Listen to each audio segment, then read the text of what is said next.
The morning sun beat down on the dusty town square, but Eliza May Hartwell felt nothing but a bone-deep cold.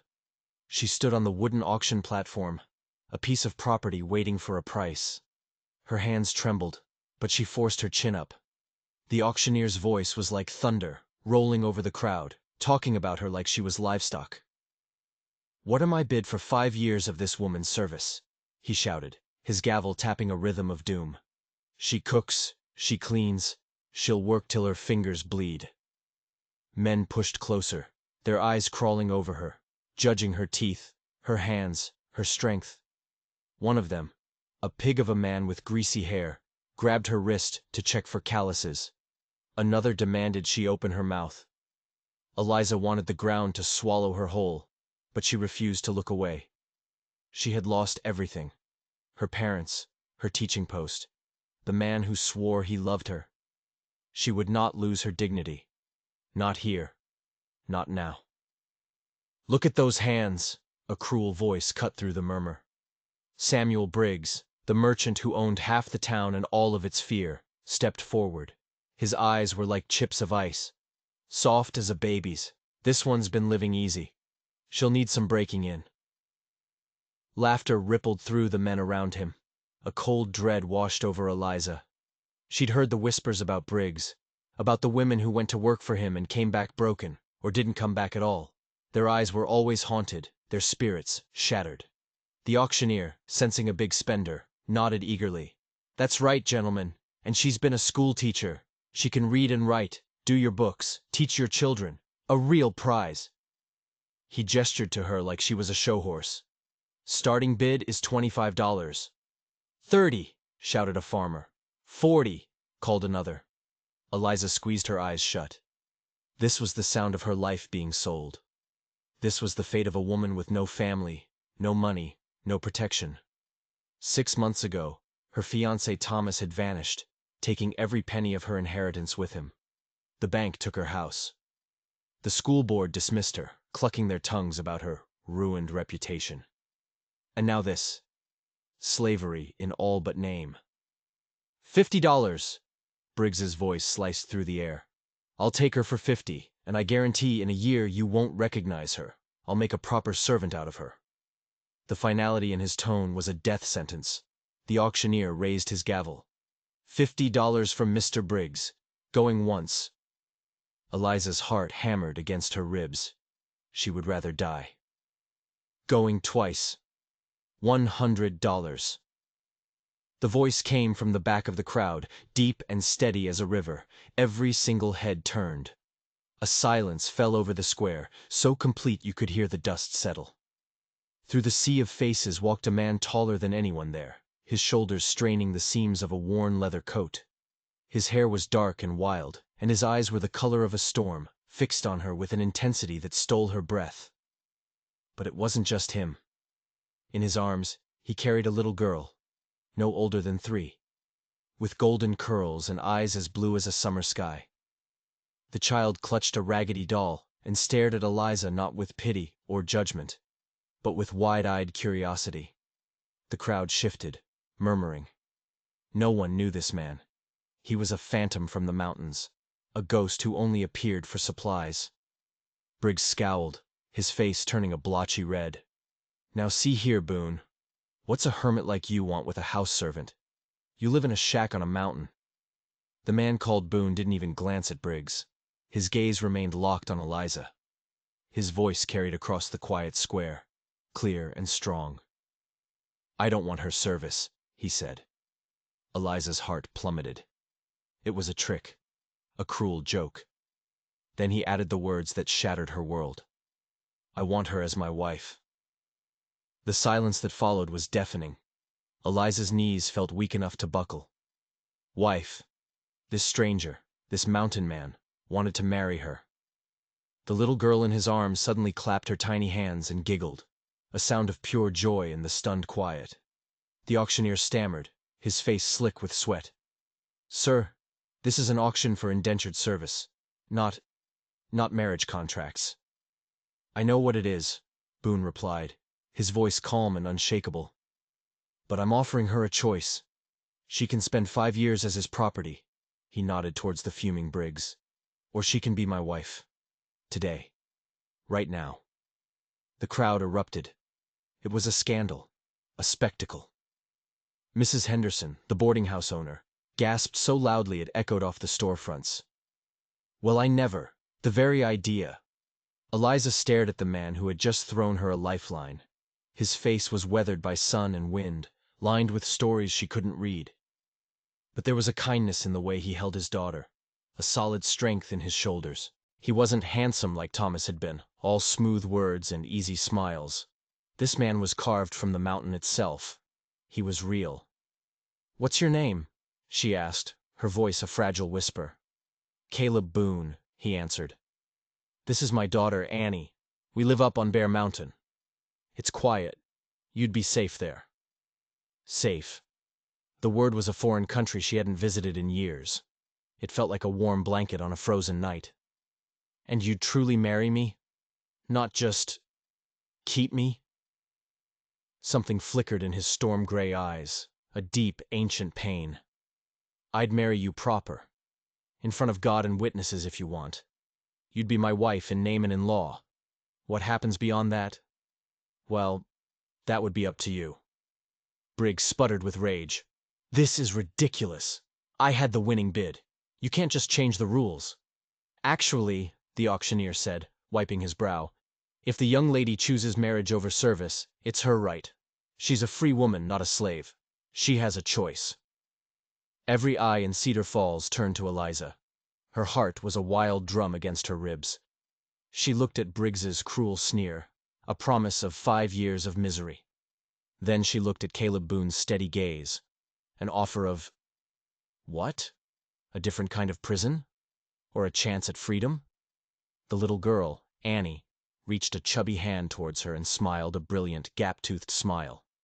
And in that moment, Eliza knew. "I choose marriage," she said, her voice finding a strength she didn't know it had. "I choose Caleb Boone." Chaos erupted, a roar of shock and disapproval. But Eliza didn't hear it. She was looking into the eyes of the man who had just bought her life, wondering what on God's green earth he planned to do with it. The whispers followed them like a pack of dogs as they left the town square.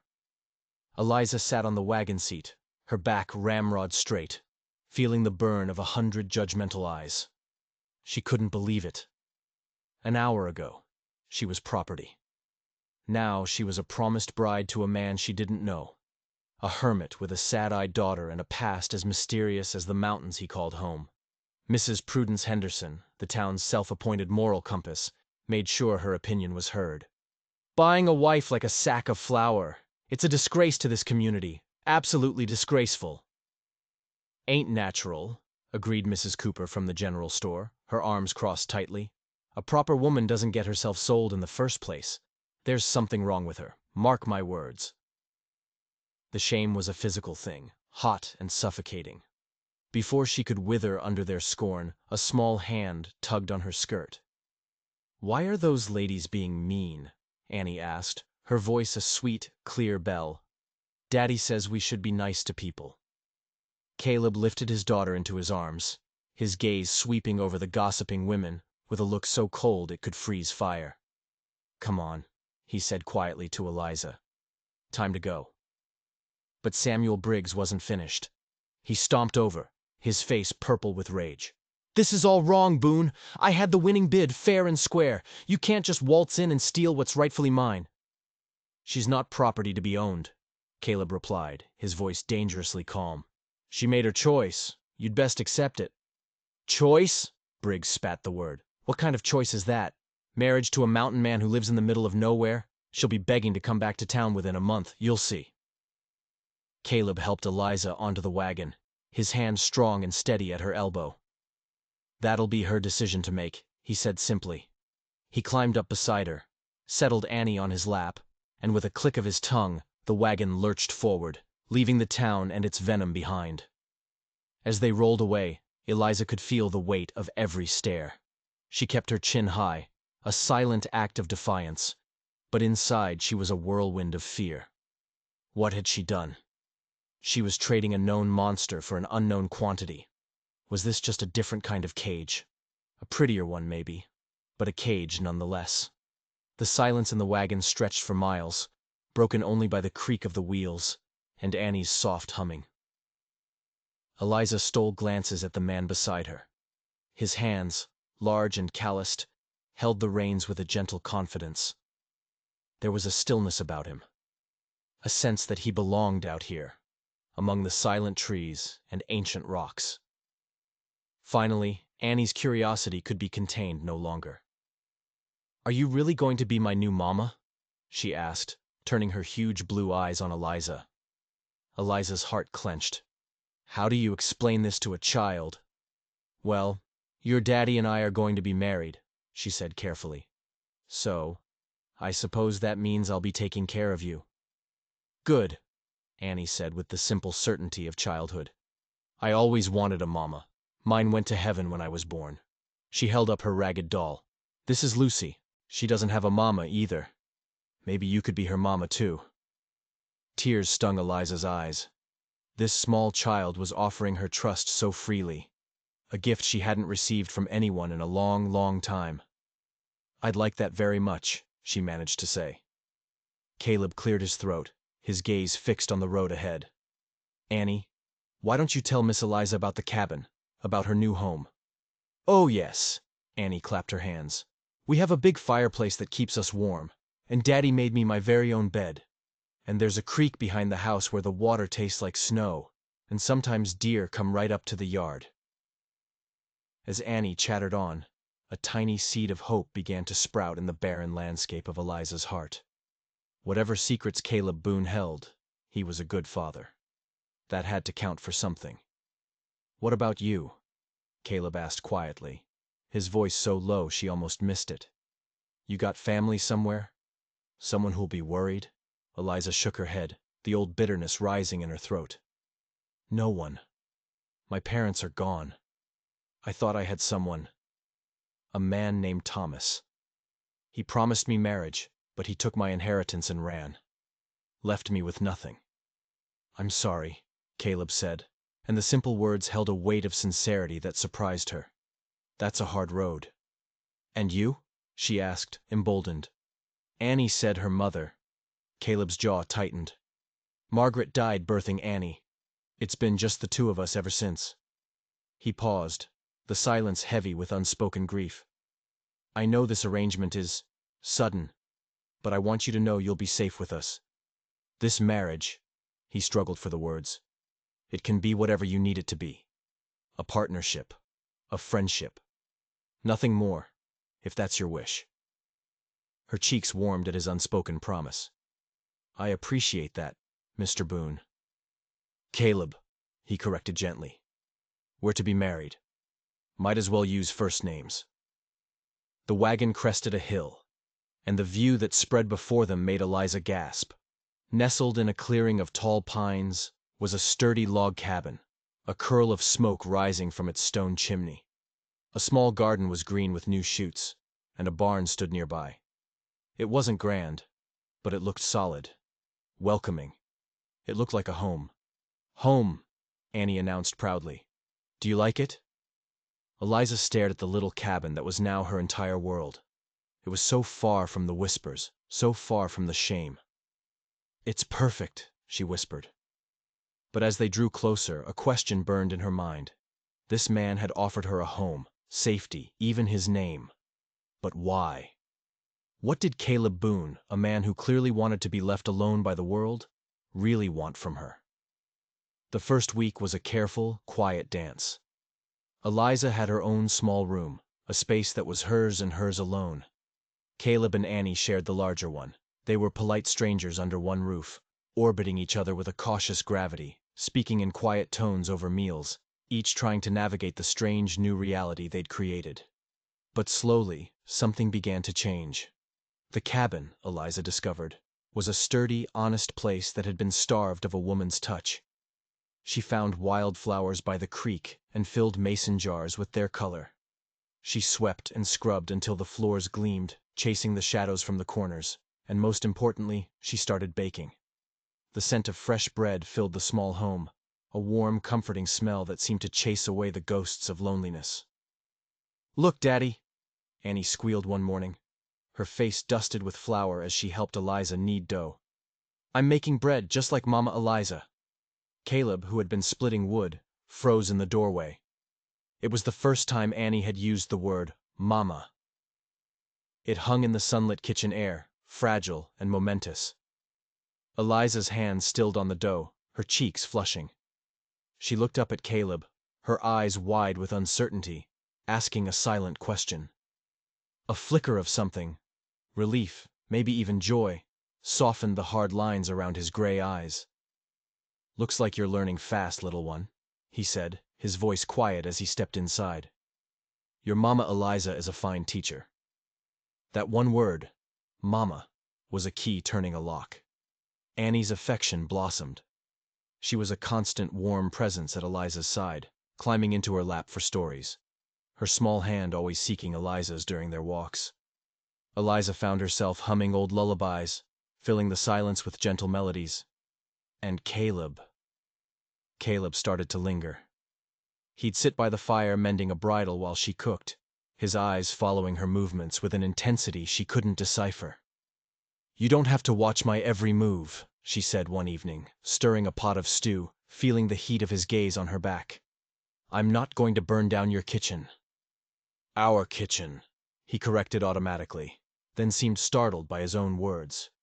"I mean, this is your home, too." Their eyes met across the room, and the air crackled with unspoken things. A warmth was building between them, fragile and unexpected. An accidental brush of his shoulder as she reached for a plate sent a jolt through them both. His hand lingered a second too long on her elbow when he steadied her on a chair. Little sparks in the quiet dark, promising a fire. But the world outside their mountain sanctuary wouldn't let them forget. Every Saturday, Caleb made the trip to town for supplies. And every Saturday he returned with his jaw set a little tighter, the silence in his eyes a little deeper. "What do they say about us, Caleb?" she finally asked one night after Annie was asleep. The fire crackled, a cozy sound in the tense quiet. He was silent for so long she thought he wouldn't answer. Then he sighed, a sound heavy with weariness. "Nothing worth repeating." "I need to know," she insisted, turning to face him. "I need to know what we're up against." He rubbed his face with his hands, the picture of exhaustion. "Mrs. Henderson is convinced you'll rob me blind and run off. The preacher's wife says we're living in sin. And Samuel Briggs—" His jaw clenched so hard a muscle jumped. "Briggs is telling anyone who'll listen that you're not really my wife, that you're just my—" He uses words I won't say in this house. Eliza's stomach twisted into a knot of ice. "And what do you tell them?" "Nothing," he said flatly. "I don't owe them any explanations." But she could see the toll it took, the way it bent his strong shoulders. "Maybe I should go," she whispered, the words tasting like ash. "I never meant to bring this shame on you." "No." The word was sharp, loud enough to make Annie stir in the next room. He lowered his voice, but the intensity remained. "You're not going anywhere. This is your home now. Gossip be damned." But the gossip wasn't just gossip anymore. It was becoming a weapon. One morning, Eliza was hanging laundry when a rider approached. It was Tom Miller, the storekeeper, and his face was grim. "Morning, Mrs. Boone," he said, tipping his hat. At least he used her name. "I'm afraid I've got bad news." Caleb appeared from the barn, his senses sharp to the scent of trouble. "What is it, Tom?" Tom shifted in his saddle. "The town council met last night, Briggs and his cronies, Mrs. Henderson. They've worked everyone into a lather. They're saying since you two haven't had a proper church wedding, your marriage isn't legal. They want to send someone up here to investigate." "Investigate what?" Caleb's voice was dangerously low. "Whether you're really married or just, you know. If they decide it's the latter, they could force Mrs. Boone back to town, fulfill her indenture to Briggs." The blood drained from Eliza's face. After all this, they could still tear her away, throw her back to that monster. "When?" Caleb asked. "Next Sunday," Tom said, looking genuinely sorry. "They want you both in church for a proper ceremony. They say if you refuse, they'll consider the marriage invalid, and Briggs can make his claim. After Tom left, they stood in the yard, the unspoken threat hanging between them. A real wedding. Public vows. A legal bond. We could run, Eliza said quietly. Take Annie, head west, start over. Caleb watched his daughter chasing butterflies, her laughter echoing in the clearing. Then he turned his steady gray eyes to Eliza. Is that what you want? To run? She thought of the warm kitchen, of Annie's hugs, of the rare, breathtaking sight of Caleb's smile. She thought of the fragile life they were building. No, she whispered. I want to fight for this. Then we'll give them their church wedding, Caleb said, his voice firm. Let the whole town watch. But as he spoke, Eliza felt a new kind of fear. A wedding for the town was one thing. But what would happen after? What would this man, this stranger she was starting to care for, expect from his real wife? And more terrifying still, what was she starting to want from him? 1 week. That's all they had. 1 week to prepare for a wedding that felt more like a trial. Eliza spent the days in a flurry of activity, cleaning what was already clean, mending clothes that weren't torn, anything to keep her hands busy and her mind from spiraling. But at night, the quiet was a heavy blanket, and the questions were deafening. She was starting to feel things for Caleb Boone, feelings that were tangled and confusing and utterly terrifying. She'd watch him chop wood, the muscles in his back moving with an easy strength, and her breath would catch. He'd read a story to Annie, his deep voice gentle and soothing, and a warmth would spread through her chest that had nothing to do with the fireplace. This wasn't part of the bargain. The bargain was safety. The bargain was a roof over her head. It wasn't supposed to be about the way his eyes crinkled at the corners when he almost smiled, or the way her heart beat a little faster when he stood too close. One evening, desperate for a distraction, she decided to clean out an old cedar chest at the foot of her bed. It was filled with old linens and blankets, smelling of lavender and mothballs. As she reached the bottom, her fingers brushed against something hard and smooth. She pulled it out. It was a small, carved wooden bird, its wings half spread as if in mid-flight. Eliza stared at it, the blood draining from her face.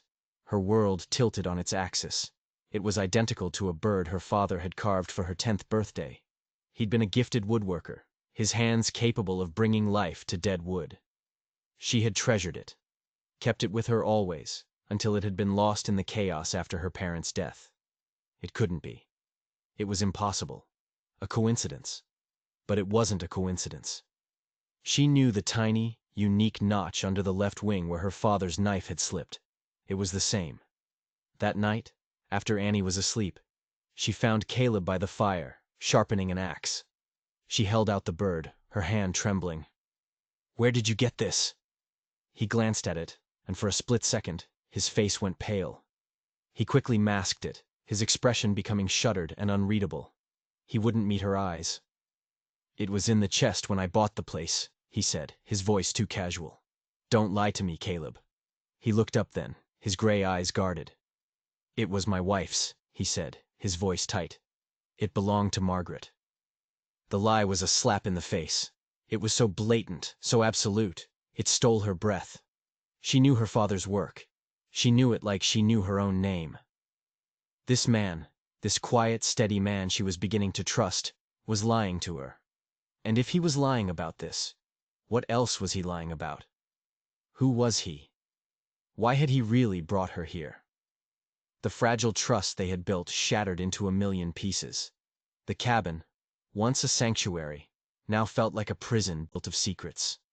Every meal was choked with unspoken questions. Every shared glance was fraught with suspicion. She'd lie awake at night, staring at the wooden bird on her nightstand, a symbol of a past she thought she understood, and a present that was now a terrifying mystery. She pressed him again the next day. "My father made this carving, Caleb. I would know his work anywhere. How did your wife get it?" "You're mistaken," he said, his voice cold. "Grief plays tricks on the mind." The dismissal stung more than the lie itself. He was treating her like a hysterical woman, like a child. The wall between them grew higher, thicker. She felt more alone than she had on the auction block. At least then, she knew who her enemies were. The dreaded Saturday trip to town arrived. As they walked towards the general store, Samuel Briggs stepped out of the shadows of an alleyway, blocking their path. He ignored Caleb completely, his cruel eyes fixed on Eliza. "Well, well," he sneered. "Enjoying your mountain getaway? Or are you getting tired of playing house with the hermit?" "Leave her alone, Briggs," Caleb said, his voice a low growl. Briggs laughed, a nasty, grating sound. "I'm just making conversation. The whole town's talking, you know. Wondering what exactly you had to do to convince him to pay $100 for you. Must have been quite the promise." The insinuation was vile, public. People on the street stopped to watch. Eliza felt her face burn with humiliation. "You're a sick man, Briggs," Caleb said, stepping in front of her. "And you're a fool, Boone," Briggs shot back. "You think this marriage of yours is going to protect her? You think a piece of paper from a preacher is going to stop me? I won her, fair and square, and what belongs to me, I always collect." He looked past Caleb, directly at Eliza. One way or another. The threat was unmistakable. This wasn't just about public shame. Briggs wanted her, and he wasn't going to let a sham marriage stop him. The ride back to the cabin was silent and grim. The threat from Briggs, combined with Caleb's lie, was a toxic brew of fear and resentment. That night, after she'd tucked a blissfully unaware Annie into bed, she found Caleb staring into the fire, the carved bird sitting on the mantelpiece between them. She couldn't take it anymore. The secrets were eating her alive. "I am not going to stand in that church and marry a man who is lying to me," she said, her voice shaking with a week's worth of pent-up fear and anger. "Not when that monster is threatening me. I deserve to know the truth. Who are you, Caleb Boone? And why did you really buy me?" He finally turned from the fire, and the look on his face was one of profound sorrow and regret. The fight seemed to go out of him. He looked at the bird, then at her, and finally he broke. "Your father." "His name was Samuel Hartwell," Caleb said, his voice rough with emotion. "He and I were friends. I was a trapper back then. I'd bring my furs down from the mountain, and he was the only man who ever gave me a fair trade. He was a good man, Eliza, an honest man." The words hit her like a physical blow. "You knew my father." He nodded. "He talked about you all the time. His brilliant Eliza, who was going to be a teacher and change the world. He was so proud of you." He picked up the bird from the mantel. "He gave this to me. For my Margaret. A wedding gift, from one friend to another." "Then why?" she whispered, her heart pounding, her mind reeling. "Why did you lie?" Caleb's eyes grew dark, the gray turning to slate. "Because I didn't want you to know how much danger you were really in. Not until I was sure I could protect you." He took a deep breath. "The man who ruined your father, the man who cheated him, drove him into the ground and bought his property for pennies on the dollar, was Samuel Briggs." The world stopped. Everything. The auction. Briggs's obsession with her. The town's hostility. It all snapped into a horrifying, crystal-clear focus. This wasn't random cruelty. It was a vendetta. And Caleb had known it all along. He had stepped into the middle of a war that had started long before she ever stood on that platform. The confession hung in the air, jong-eye and suffocating. Briggs hadn't just been a cruel opportunist at an auction. He was the architect of her family's destruction. And Caleb had been a silent witness to the aftermath, carrying this secret like a stone in his heart. "What happened?" Eliza whispered, sinking into a chair. The firelight danced across Caleb's face, illuminating the deep lines of a pain that wasn't his, but that he had chosen to bear. "It was a land deal," Caleb began, his voice low and laced with a cold fury. "Briggs convinced your father to co-sign a loan for a new timber venture. He used forged documents, promised impossible returns. When the deal inevitably collapsed, Briggs called in the debt. It wiped your father out. Took the house, the workshop, everything. The shame of it. It broke his spirit. The doctor called it a fever. But I know it was a broken heart that killed him. And you? Where were you?" "I was up north, trapping for the season.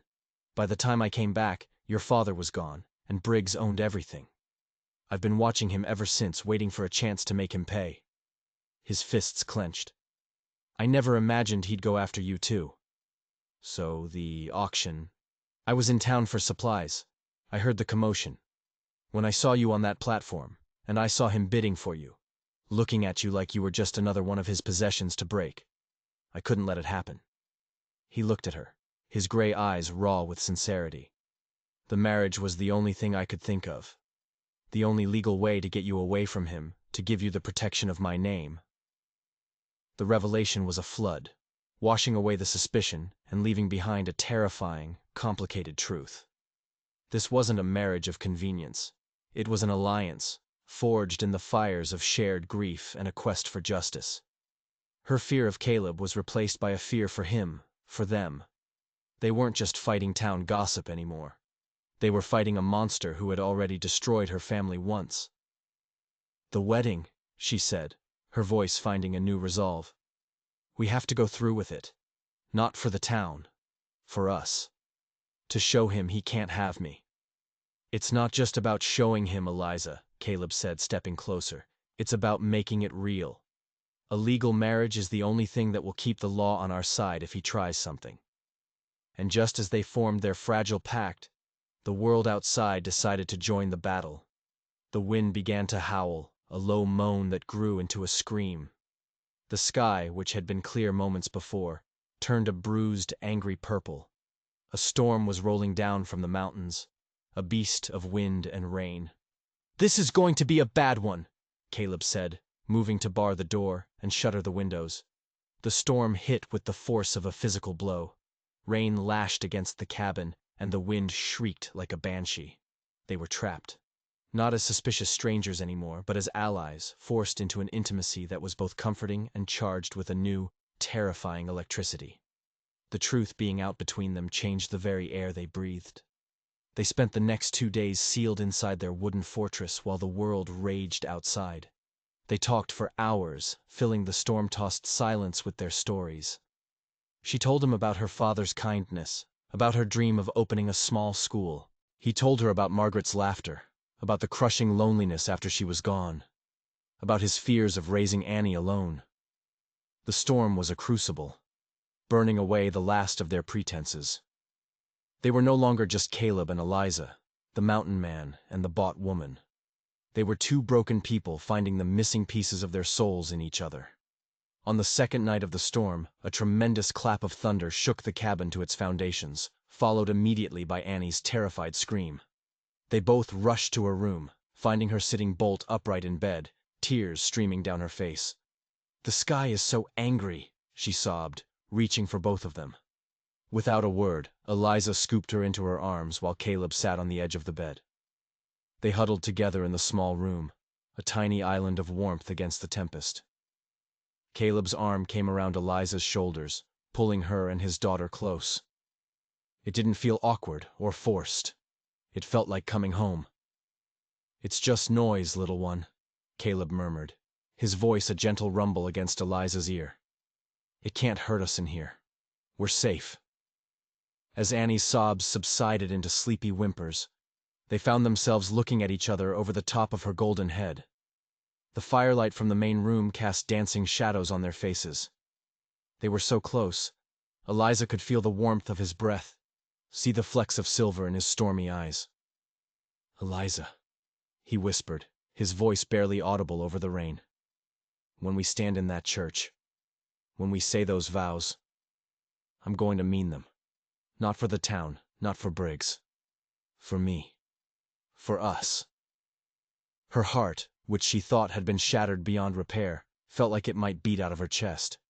This was the question she had been too afraid to even ask herself. Looking into his eyes, she saw her own desperate, impossible hope reflected back at her. Somewhere between the baked bread and the shared secrets, between the firelight and the storm, she had fallen in love with her husband. "Me too," she breathed, the words a promise. He leaned in, his gaze dropping to her lips. The space between them vanished. The world narrowed to this single, heart-stopping moment. But just as their lips were about to meet, Another deafening crack of thunder made Annie jump in her sleep. They pulled back, the spell broken, but the promise remained, hanging in the air, more real than the storm raging outside. Sunday's wedding was no longer a performance for the town. It would be the real beginning, and they both knew it. The storm had passed, leaving the world washed clean and glistening under a bright Sunday sun. But as Eliza dressed in her simple blue dress, the same one she'd worn on the auction block, a new storm was gathering inside her. Today, they would face the town not as victims, but as partners. Today, their marriage would become real. Her hands shook as she pinned her hair. "You look beautiful," Caleb said from the doorway. He was wearing a dark, formal suit, one she'd never seen before. It made him look taller, broader, a solid rock against the tide they were about to face. "I look like a woman who was sold for $50, she said, the old bitterness creeping in. "No." He crossed the room in 2 strides, taking her trembling hands in his. His touch was warm and steadying. "You look like my wife, the woman who brought this house back to life, the woman who taught my daughter how to sing again, the woman who made me believe in second chances." He turned her to face the small mirror, standing behind her, his hands on her shoulders.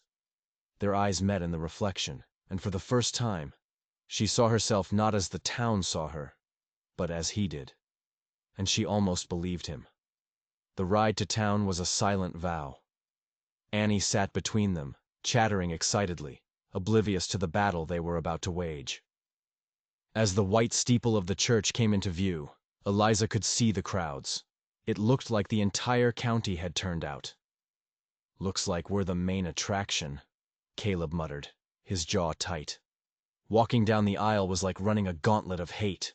Every pew was packed. Whispers followed them like a swarm of angry bees. Mrs. Henderson sat in the front row, her face a mask of pinched disapproval. And in the back, leaning against a pillar with a smug smirk, was Samuel Briggs. He looked like a wolf who had cornered his prey. They took a seat in the middle, a small island in a sea of hostility. Eliza felt a tremor of her old fear, but then Caleb's hand found hers, his fingers lacing through hers, a silent message of solidarity. "We are in this together." The service began, but no one was listening to Pastor Whitfield's sermon on mercy. The air in the church was thick with anticipation, waiting for the real drama to begin. It came when the pastor reached the part of the ceremony that would change everything. "We are gathered here today," he began, "to affirm the union of Caleb Boone and Eliza May Hartwell." He cleared his throat. "If there is anyone here who can show just cause why they may not be lawfully joined together, let them speak now or forever hold their peace."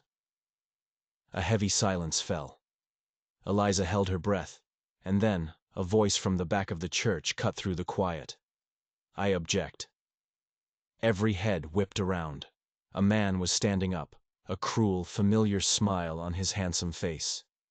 He was dressed in clothes far too fine for Cedar Falls, his hair perfectly coiffed. Eliza's blood ran cold. It was Thomas, her former fiancé, the man who had destroyed her life.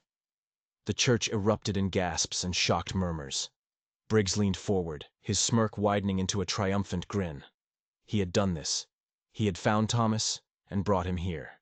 It was his checkmate. Eliza was frozen, a statue of pure horror. Thomas walked down the aisle, his eyes locking onto hers, enjoying her terror.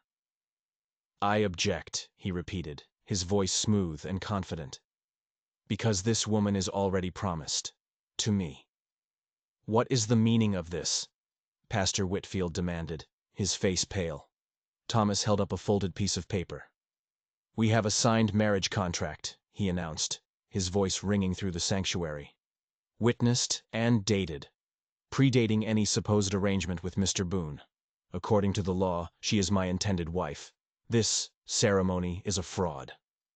The accusation struck like a viper, liar, deceiver. The whispers turned into a roar.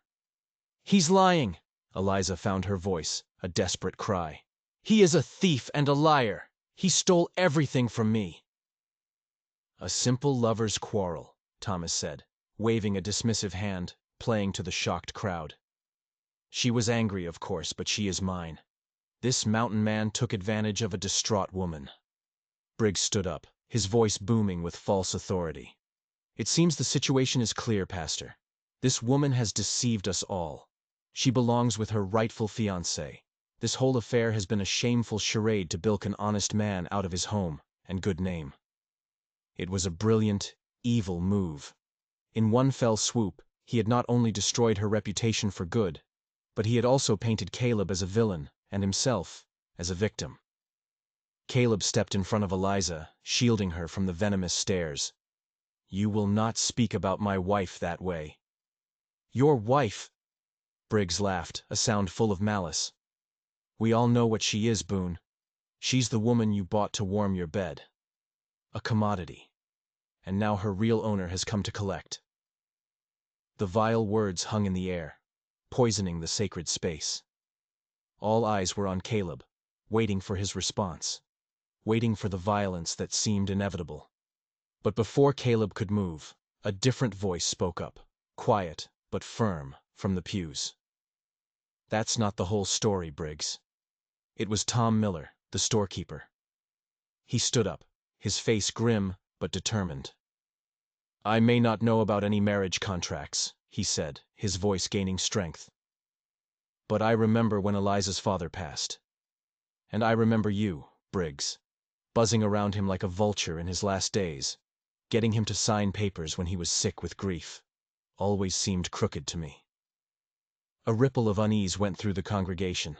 An old farmer stood up next.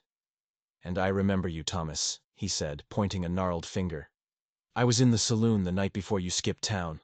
Heard you bragging to some travelers about how you'd finally gotten your hands on the Hartwell inheritance and were heading for California." Suddenly, the narrative that Briggs and Thomas had so carefully constructed began to unravel.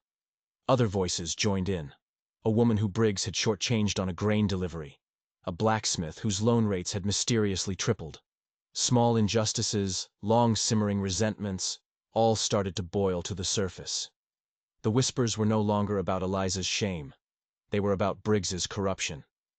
The smug confidence on Briggs's face began to crack, replaced by a flicker of panic.